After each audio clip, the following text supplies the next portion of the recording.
In this module, we'll talk about the nucleic acid polymers, the DNA and RNA. These polymers are responsible for carrying genetic information, and also this genetic information is replicated and passed on to the subsequent generations. Let's look at the structure of nucleic acids. The monomer which makes nucleic acids is called the nucleotide. It has 3 domains. It has a phosphate group. I'm going to highlight all these domains. It has a phosphate group. Here, the P in the yellow ball. It has a sugar molecule, a pentose sugar. I have put an arrow on it, and a nitrogenous base. Now, let's look at the structure of these individual components. Here is the structure of a phosphate group. It is basically phosphoric acid, which forms a bond with the pentose sugar. This bond is also an ester bond because this bond is formed between an acid and an alcohol. Here the ribose sugar has OH.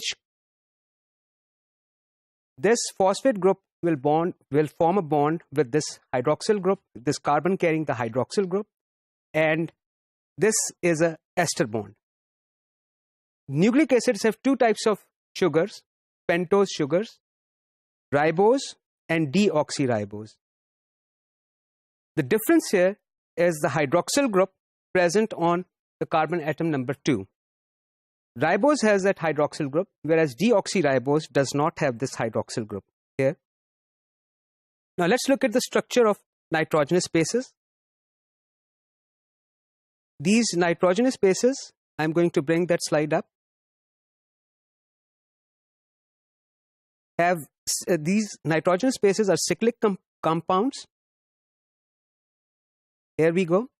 These nitrogenous bases can be divided into 2 groups depending upon their structure. The pyrimidines and purines. The pyrimidines have 1 cyclic structure, whereas purines have 2 cyclic structures fused together. Here I would like to mention that purines are present, both these purines, adenine and guanine, are present in DNA and RNA. In both these purines are present in DNA and RNA.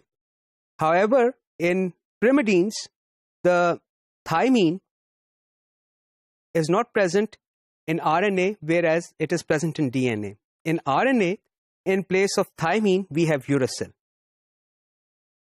Now I would like to talk about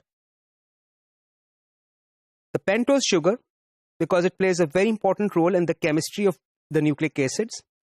I am going to bring up the structure of pentose sugar up, and we are going to see why it is important.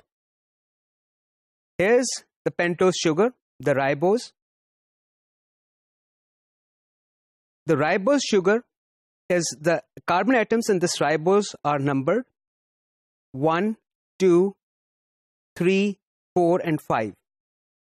If you flip this molecule vertically, you will get this structure. It's the same molecule, but however, it has been flipped. It is easier to look at the nucleic acids with pentose in this orientation. We can abbreviate this pentose in this form, where this is the carbon atom number 1, 2, 3, 4, and 5. The important point here is that carbon atom number 3 and 5 are linked to phosphate groups. Phosphate group will form an ester linkage with 2 pentose sugars, and the nature of this bond is, again, as I said, ester linkage. So this is why this bond is called phosphodiester bond, since it is between phosphate and 2 alcohol groups, hydroxyl groups. Therefore, it is called phosphodiester bond. This is the backbone of DNA. Please notice that the backbone of DNA is made up of alternating pentoses and phosphate groups. Next, we will look at how these molecules can contain genetic information.